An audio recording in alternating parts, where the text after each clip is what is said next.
Government ಏನಿಲ್ಲ, ಜನದಿಂದ ಕಿತ್ಕೊಂಡು ಜನಕ್ಕೆ ಕೊಡ್ತಿರೋ. ಜನಕ್ಕೆ ಏನು ಅಂದ್ರೆ ಜನದಿಂದ ಇಷ್ಟು ಕಿತ್ಕೊಂಡು ಬಾಯಿಗೆ ಬೆಣ್ಣೆ ಒರೆಸ್ದಂಗೆ ಸ್ವಲ್ಪ ಕೊಟ್ಬಿಟ್ಟಿದ್ದಾರೆ.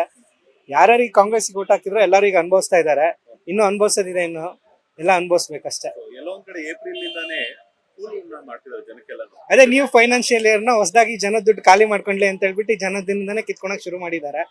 ಅವ್ರ ಮನೆಯಿಂದ ಏನ್ ತಂದ್ಕೊಡಲ್ಲ, ನಮ್ಮ ಮನೆದೇ ತಗೊಂಡೋಗಿ ನಮಗೆ ವಾಪಸ್ ಕೊಡ್ತಾರೆ. ಅದು ನೀಟಾಗಿ ಕೊಡ್ತಾ ಇಲ್ಲ. ಐ ಥಿಂಕ್ ನೋಡಕ್ ಹೋದ್ರೆ ಎಲ್ಲಾದ್ನೂ ಅಲ್ಲಲ್ಲೇ ಸ್ಟಾಪ್ ಆಗಿದೆ. 1 ಮಂತ್ 2 ಮಂತ್ ಬಂದಿಲ್ಲ ಅಂತಾರೆ. ಈಗೆಲ್ಲ ನೋಡಕ್ ಹೋದ್ರೆ ಎಲ್ಲ ಸ್ಟಾಪ್ ಆಗಿದೆ. ಇನ್ನು ಯಾವತ್ತಿಂದ ಕರೆಂಟ್ ಬಿಲ್ ಸ್ಟಾಪ್ ಮಾಡ್ಬಿಟ್ಟು ಅವ್ರ ಒರಿಜಿನಲ್ ಕರೆಂಟ್ ಬಿಲ್ ಕೊಡಕ್ ಹತ್ತಾರಲ್ಲ, ಅವಾಗ ಗೊತ್ತಾಗುತ್ತೆ ಜನಕ್ಕೆ ಏನಾಗುತ್ತೆ ಅಂತ. ಆಲ್ರೆಡಿ ಮಾಡಿ ಹಾಕಿದೆ, ಈಗ ಅನುಭವಿಸ್ತಾ ಇದೀವಿ ನಾವು ಅಷ್ಟೇ. ತುಂಬಾ ದಿನದಿಂದ ಮಾಡಿದಾರೆ, ಈಗೆಲ್ಲ ಜನ ಕಾಣ್ತಿದೆ ಅಷ್ಟೇ. ಗೌರ್ಮೆಂಟ್ ಅವ್ರು ಎಲ್ಲಾದ್ರೂ ಫ್ರೀನು ನಿಲ್ಸ್ಬಿಟ್ಟು ನೀಟಾಗಿ ರೆಗ್ಯುಲರ್ ಆಗಿ ಗೌರ್ಮೆಂಟ್ ನೆನ್ಸ್ಕೊಂಡೋದ್ರೆ ಸಾಕು. ಬೇರೆದೇನು ಬೇಡ, ಜನಕ್ಕೆ ಏನಿಲ್ಲ, ನೆಮ್ಮದಿ ಜೀವನ ಬೇಕಷ್ಟೇ. ದಿನ ಜಾಸ್ತಿ ಮಾಡ್ತಾ ಇದಾರೆ. ನಮ್ಮಂತ ಬಡವರು ಬದುಕಕ್ ಆಗಲ್ಲ, ತುಂಬಾ ಕಷ್ಟ ಆಗ್ತಾ ಐತೆ ಅಂತೀವಿ. ಹೆಂಗ್ ಮೇಂಟೈನ್ ಮಾಡ್ತೀರಾ ಎಲ್ಲಾನು? ಬಾಡಿಗೆ ಅಂತೂ ಜಾಸ್ತಿ ಆಗಲ್ಲ. ಇವಾಗ ಏನ್ ಬಾಡಿಗೆ ಐತೆ ಅದೇ ಕೊಡ್ತಾರೆ. 2 ರೂಪಾಯಿ ಜಾಸ್ತಿ ಆಯ್ತು ಅಂದ್ರೆ ನಮ್ಗೆ ಇವಾಗ ಚೆನ್ನೈಗೆ ಹೋಗ್ಬೇಕಂದ್ರೆ ಮಿನಿಮಮ್ ಒಂದು 500 ರೂಪಾಯಿ ಜಾಸ್ತಿ ಆಗುತ್ತೆ ಒಂದು ಟ್ರಿಪ್ಗೆ. ಅದರಿಂದ ಎಲ್ಲ ಲಾಸ್ ಏನೇ. ಎಲ್ಲ ಒಂದ್ ಕಡೆ ಮನೆಗೆ ಸೇವಿಂಗ್ ಮಾಡ್ತಿದ್ರು ಅಂತದೆಲ್ಲ ಇವಾಗ ಇದಕ್ಕೆ ಹೋಗುತ್ತೆ. ಎಲ್ಲ ಇದ್ರಲ್ಲೇನೆ ಏನು ಸೇವಿಂಗ್ ಮಾಡೋದಕ್ಕೆ ಆಗಲ್ಲ. ವೆಹಿಕಲ್ ಡಿಪಾರ್ಟ್ಮೆಂಟ್ ಅಲ್ಲಿ ಅಲ್ಲಿಂದ ಅಲ್ಲಿಗೆ ಒಂದು ಲೋನ್ ಕಟ್ಕೊಂಡು ಜೀವನ ಮಾಡೋದೇ ಕಷ್ಟ ಐತಿ ಬಿಸ್ನೆಸ್. ಸರ್ಕಾರಕ್ಕೆ ಏನ್ ಹೇಳ್ತೀರಾ? ಸರ್ಕಾರ ದಿನ ಜಾಸ್ತಿ ಮಾಡ್ತಾ ಇರೋದ್ರಿಂದ ನಮ್ಮಂತ ಬಡವರು ಬದುಕಕ್ ಆಗ್ತಾ ಇಲ್ಲ ಅಷ್ಟೇ. ಈ ಫ್ರೀ ಕೊಟ್ಟಿರೋದೇ ಎಫೆಕ್ಟ್ ಆಯ್ತಾ ಅಂತ?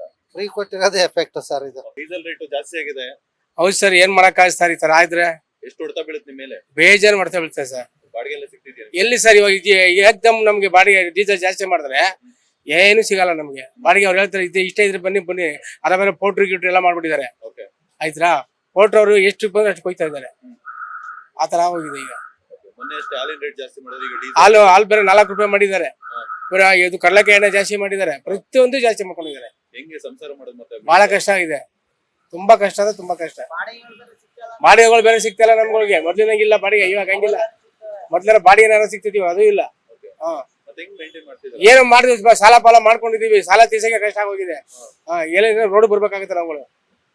ಏಪ್ರಿಲ್ಗೆ ಸರ್ಕಾರ ಜನಕ್ಕೆಲ್ಲ ಏಪ್ರಿಲ್ ಫೂಲ್ ಮಾಡ್ತಾರೆ. ಸೇಮ್ ಹಂಗೆ ಮಾಡಿದ್ದಾರೆ. ಏಪ್ರಿಲ್ ಫೂಲ್ಗೆ ಕರೆಕ್ಟಾಗಿ ಏಪ್ರಿಲ್ ಮಾಡಿದ್ದಾರೆ. ಸರ್ಕಾರಕ್ಕೆ ಏನ್ ಕಿವಿ ಮಾತು ಹೇಳ್ತೀರಾ? ಏನ್ ಕಿವಿ ಮಾತು ಹೇಳಕ್ಕಾಗಲ್ಲ ಸರ್. ನಾವೇನ್ ಹೇಳಕ್ಕಾಗಲ್ಲ ಹೇಳಿ. ಅವ್ರದೇ ದರ್ಬಾರು, ಅವ್ರದೇ ಸೇರೋದು. ಅವ್ರಿಗೆ ದುಡ್ಡು ಬೇಕು. ಅವ್ರೊಂದು 5 ಗ್ಯಾರಂಟಿ ಮಾಡಿ ಕಳ್ಸಿಬಿಟ್ರು. ಜನಗಳೆಲ್ಲ ಮುಟ್ಟಾಳ್ರಾಗ್ಬಿಟ್ರು ಎಲ್ಲ. ಅದಕ್ಕೆ ಹಳ್ಳಕ್ಕೆ ಬಿದ್ದಿದ್ದಾರೆ. ಈ ಒಂದೊಂದು ಹೊರತಿಗೂ ನಮ್ಗೆ ಬೇಜಾರು ಬಿದ್ದಿದೆ. ಅವ್ರು 4 ಗ್ಯಾರಂಟಿ ಕೊಟ್ಬಿಟ್ರು. ಇಲ್ಲಿ ನಮ್ಮ ಹತ್ರ ಎಲ್ಲ ಕಿತ್ಕೊಳ್ತಾವ್ರೆ. ಹಾಲಲ್ಲಿ ಕಿತ್ಕೊಂಡ್ರು, ಡೀಸೆಲ್ ಅಲ್ಲಿ ಕಿತ್ಕೊಂಡ್ರು, ಎಲ್ಲ ಐಟಮು ಜಾಸ್ತಿ ಮಾಡ್ಬಿಟ್ಟಿದೆ. ಪಾಪ ಡೈಲಿ ಕೂಲಿ ಮಾಡೋರು ಬಹಳ ತೊಂದರೆ ಆಗೋಗಿದೆ. ಸರ್ಕಾರಕ್ಕೆ ಏನ್ ಹೇಳೋದು ಸರ್, ಅವ್ರು ತಿಳ್ಕೊಬೇಕು ಸರ್. ಸರ್ಕಾರ ಅವ್ರಿಗೆ ಏನ್ ಸರ್ ಬೇಜಾನ್ ದುಡ್ಡು ಐತೆ. ರಾಜಕೀಯ ಇರೋರ ಹತ್ರ ದುಡ್ಡು ಇರೋದೆ, ಇಲ್ಲ ಅಂತ ಏನ್ ಹೇಳಕ್ಕಾಗಲ್ಲ. ಅವ್ರಿಗೆ ಏನು ಹೇಳಕ್ಕಾಗಲ್ಲ. ನಮ್ಮಂತ ಬಡಪಾಯಿಗಳನ್ನ ಏನ್ ಹೇಳಕ್ಕಾಗಲ್ಲ. ಲೇಟೆಸ್ಟ್ ಹಾಗೂ ಇಂಟ್ರೆಸ್ಟಿಂಗ್ ಸುದ್ದಿಗಳಿಗಾಗಿ ಬಾಸ್ ಟಿವಿ ಕನ್ನಡ ಚಾನೆಲ್ನ ಸಬ್ಸ್ಕ್ರೈಬ್ ಮಾಡಿ. ಹಾಗೆಯೇ ಬೆಲ್ ಐಕಾನ್ ಪ್ರೆಸ್ ಮಾಡಿ. ಇದರ ಜೊತೆಗೆ ಫೇಸ್ಬುಕ್, ಇನ್ಸ್ಟಾಗ್ರಾಮ್, ಎಕ್ಸ್ ನಲ್ಲೂ ಮಿಸ್ ಮಾಡದೆ ಫಾಲೋ ಮಾಡಿ.